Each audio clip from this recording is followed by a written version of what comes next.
Yo, what's up guys? We just got some massive news about the next season for Diablo 4. And normally I go through these patch notes and they're very generic, a couple of new uniques, a couple of changes, like very small balance changes, and then some new seasonal powers. And that's normally it. They don't do much normally. However, I'll say two things about these patch notes. One, this is the biggest change to the base game we have ever seen. Everything we know about the game is getting some sort of change. And I'm talking itemization changes, upgrade changes, the open world is changing, AI is changing, and they're adding new mechanics, right? We don't normally get this much content. It's outside of an expansion. So that's huge. And the second thing I'm going to say is if you've played Path of Exile, lots of these changes are very familiar, which is a good thing. I mean, if they're going to learn from anyone, I think that's a very good ARPG to learn from. So I'm going to go through these, and there was like a little talk last night with Riker over some of these changes. Then there was like a Q&A. So I'll add what extra information I can, but generally there's a lot to talk about. So I'm going to keep it as brief but as detailed as possible. Okay, so first up, the changes to tempering and masterworking. So right now, if you haven't played in a while, the way this works is you get an item, you temper it with 2 additional affixes, and then you masterwork it, which upgrades all the stats on the item. So that's the current system. And what we're doing now is they're changing pretty much the whole thing. So tempering has changed in a few significant ways, no longer randomly applied, and masterworking has a more distinct and linear path.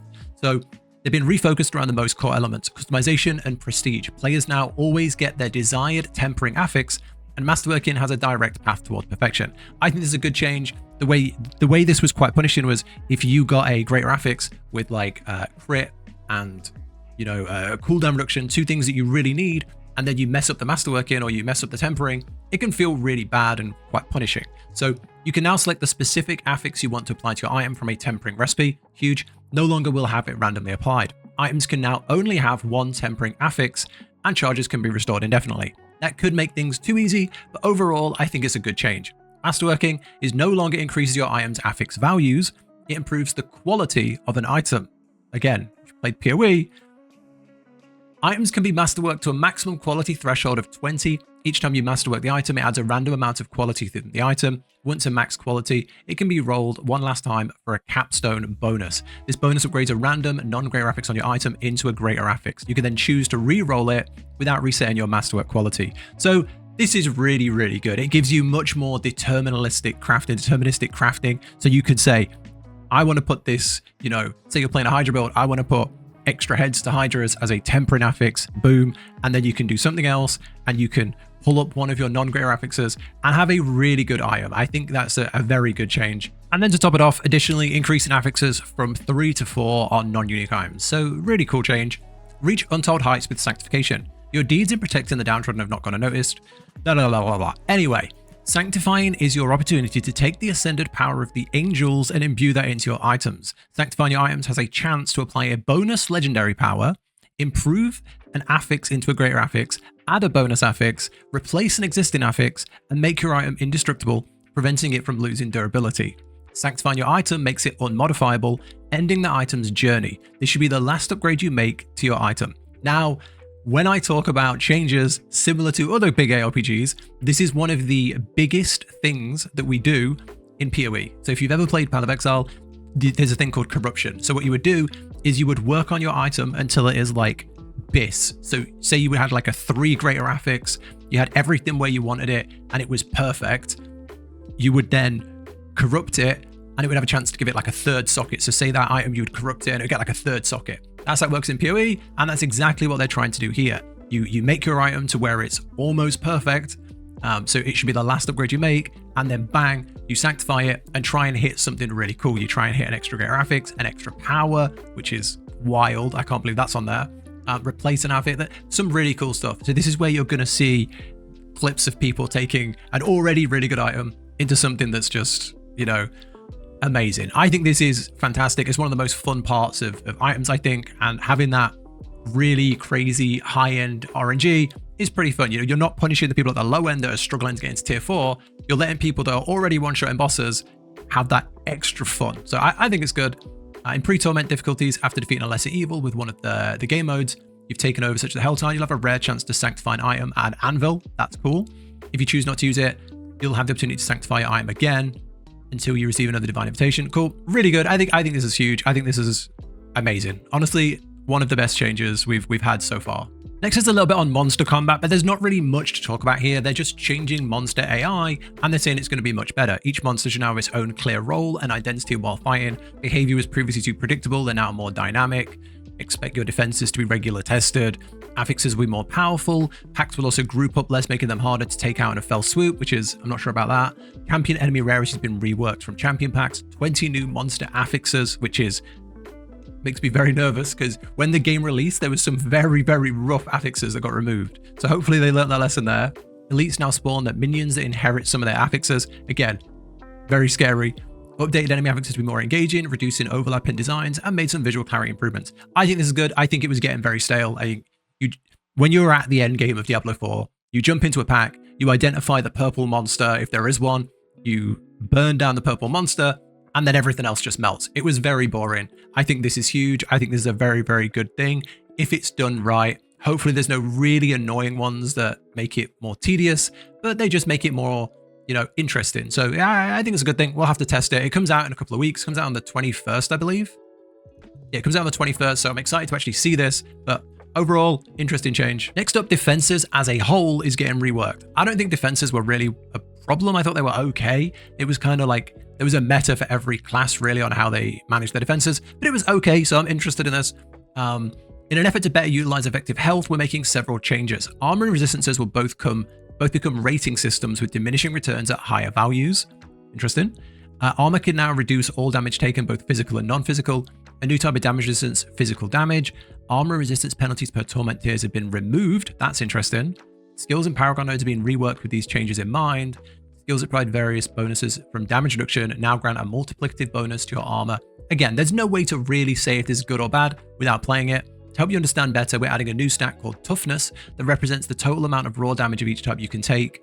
Toughness is displayed under your character's stats beneath attack power, and it summarizes your average defenses against each damage type, giving you a detailed view if you hover over it.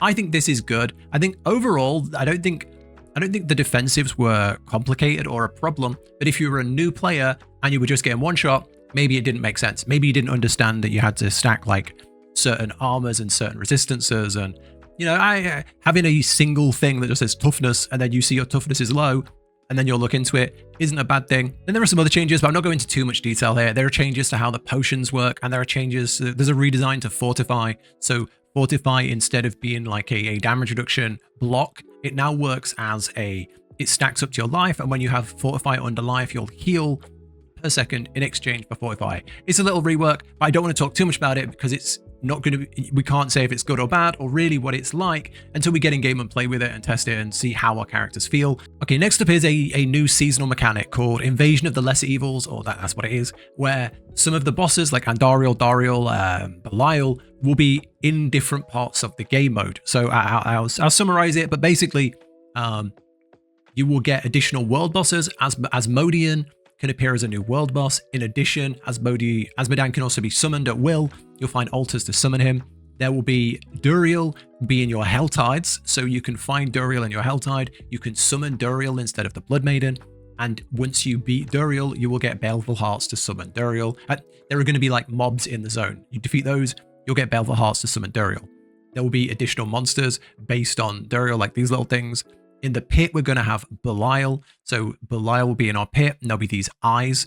Destroying several eyes during your run will place the final boss with Belial himself. Defeating him grants an additional glyph upgrade. Big win. That's great. Throughout the pit, Belial's influence extends by creating clones of your enemies to sow confusion in your mind. That's fun. Andariel will be in Karast Undercity, which is great. 3 new Undercity tributes specific to Andariel. Each boosts your rewards, guarantees Andariel spawns as the final boss. Shades of Andariel can also be found in recesses in the Undercity. Andariel can also appear as the final boss in the Undercity. Additionally, enemies can be imbued with wailing spirits. Yeah, overall, I think this is amazing. I think there is always a problem with the endgame in Diablo. The endgame feels stale because season to season, it doesn't change. The pit will stay the same for like 5 seasons in a row. The Karast Undercity will stay the same from release until it gets a rework. This adds something to every single mechanic at endgame, which is great. It's needed, it's great, and that's all you can say. Everyone likes to dump on Diablo 4, default bad.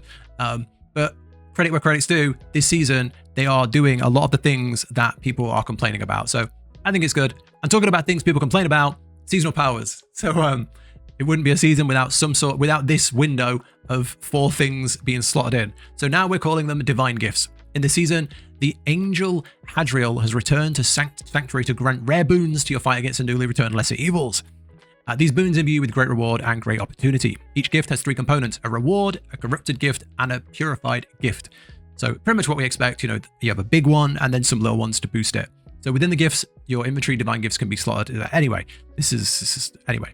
These gifts are unlocked at the following divine favor ranks. So you've got Duriel, Andariel, Asmodan, and then Belial. So the harder the thing you do, the higher the rank you get. Defeating a lesser evil for the first time drops their corrupted essence. Returning this essence to Hadriel will unlock 2 divine gifts associated with that lesser evil. Interesting mechanic. You'll learn experience rewards, leveling up each of the divine gifts by defeating the lesser evils or any of their minions, which seems like it's going away from the whole seasonal reputation grind thing, which unless we see it somewhere else, that's good. And then we can look at a few of these. So they're calling them all essences. So you have Pain, Pangs of Duriel can drop socket balls in Helltides, doubled while purified, rank upgrades, high quality runes, and gem drops. Purified Gift, briefly gain a barrier, and Corrupted Gift, they ambush you more often, have a 100% chance to shatter your barrier. Now, the one thing I like here that we've not seen before is using these specific mechanics change how we play the game, which they never do this.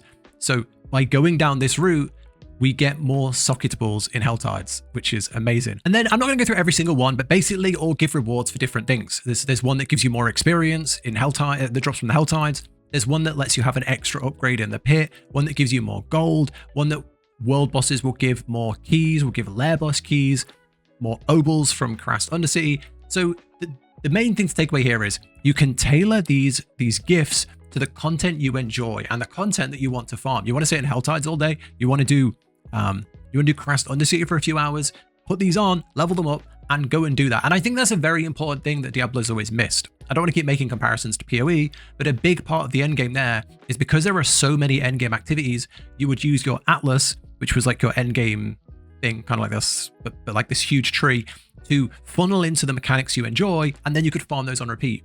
And this is kind of what we're seeing here a little bit, in that we've already seen Diablo open up some parts of their endgame that, you can get materials from Helltides, you can get them from dungeons, you can get items from loads of different areas. The only thing you're really forced to do is the pit, because that's how you level up your glyphs, but generally you can do whatever you enjoy. And this takes that a step further, and I think that's a really, really good thing. So I'm excited to try this, and I hope we see some form of this stay for the future. It feels like they're setting the base game up for their next expansion, which is a good move, I think. We'll get into the expansion, but I think it's a good move to work the end game in a certain kind of way, and this feels like a step in the right direction to me. But I'd love to hear your thoughts. I'd love to hear what you think about this one, because this is very, very interesting, and it's not something they've done before. And we keep going to a new end game mechanic: Ascend the Tower and leaderboards. Leaderboards are the most frustrating thing. They added leaderboards in the expansion that we had, and then they just gave up on them. I don't know where they went. I don't know what happened to them, but they added leaderboards with a certain thing, and then they just got abandoned, I think. Now they're saying a new challenge has arrived with the most battle-hardened warriors to go into Ascend the Tower. And the pit descends you to the greatest depths to galvanize your strength. The tower rises in challenge to match you against others who think themselves worthy. So it's we already have like external leaderboards, so it's great to have one in game. Our plan is to update the tower and leaderboards for multiple seasons to come.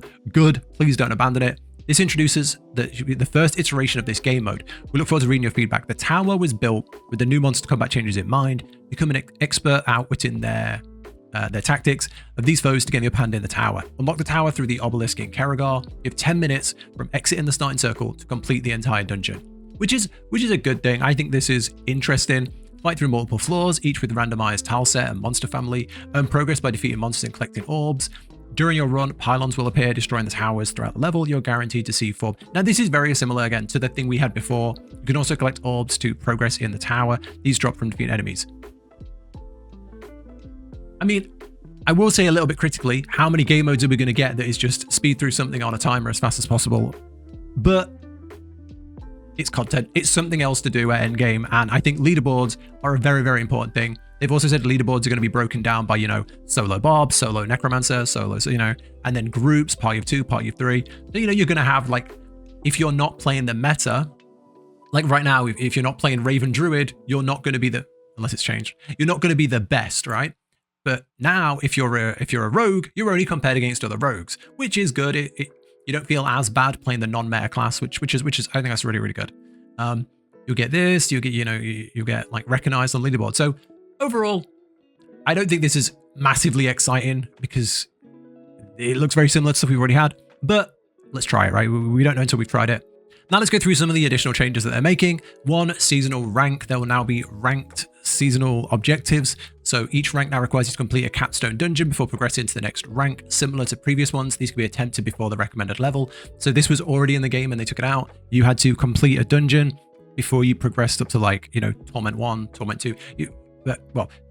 Hard, Torment. You had to complete a capstone dungeon to allow you to switch ranks. Now we just have to play the game, and then at endgame, we just have to hit certain goals in the pit. Well, they're changing it back to a capstone dungeon. Renown is changing in a big way too.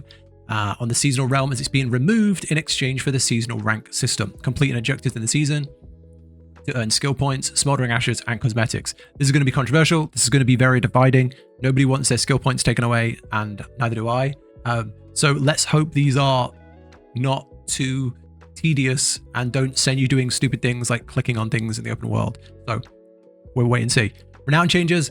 Your renown will now only stand permanently in the eternal realm. With the seasonal realm, you can additional rewards associated with the former renown system based on your progress. Seasonal rank rewards skill points at 1, 2, and 3, and paragon points at 2, 3, 5, and 2, 3, 4, 5, and 6. So it's only, the first 3 for skill points.